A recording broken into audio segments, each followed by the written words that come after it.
നമസ്കാരം, ഭാരത് ലൈവിലേക്ക് സ്വാഗതം. രാഹുൽ ഗാന്ധി നടത്തിയത് ഈ നൂറ്റാണ്ടിന്റെ മണ്ടത്തരമെന്ന് രാഷ്ട്രീയ നിരീക്ഷകർ. മത്സരിക്കാനായി പാർട്ടി നേതൃത്വത്തിന് മുന്നിൽ ഉപാധി വെക്കുകയാണ് രാഹുൽ ഗാന്ധി ചെയ്തിരിക്കുന്നത്.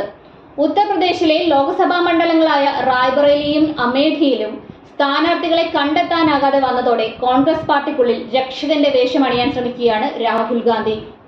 ഇതിൽ ഏതെങ്കിലും മണ്ഡലത്തിൽ മത്സരിക്കാനായി രാഹുൽ പാർട്ടി നേതൃത്വത്തിന് മുൻപിൽ ഉപാധി വച്ചതായാണ് റിപ്പോർട്ടുകൾ.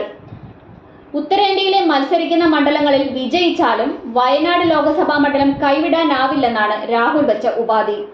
രണ്ടാമത്തെ സീറ്റിൽ വിജയിച്ചാലും വയനാട് ഉപേക്ഷിക്കില്ലെന്നും ഇതിന് സമ്മതമാണെങ്കിൽ അമേഠിയിലോ റായ്ബറേലിയിലോ മത്സരിക്കാമെന്നുമാണ് രാഹുൽ ഗാന്ധി വെച്ചിരിക്കുന്ന ഉപാധി.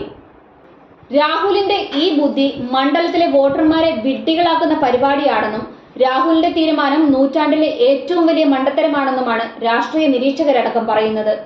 ഉത്തർപ്രദേശിലെ ലോക്സഭാ മണ്ഡലങ്ങളായ റായ്ബറേലിയിലും അമേഠിയിലും സ്ഥാനാർത്ഥി നിർണയം സംബന്ധിച്ച് 24 മണിക്കൂറിനുള്ളിൽ തീരുമാനമെടുക്കാൻ കോൺഗ്രസ് അധ്യക്ഷൻ മല്ലികാർജുൻ ഖാർഗെയെ അധികാരപ്പെടുത്തിയ വാർത്ത പുറത്തു വന്നതിന് ശേഷമാണ് രാഹുൽ ഗാന്ധിയെ സംബന്ധിക്കുന്ന ഈ റിപ്പോർട്ട് വരുന്നത്.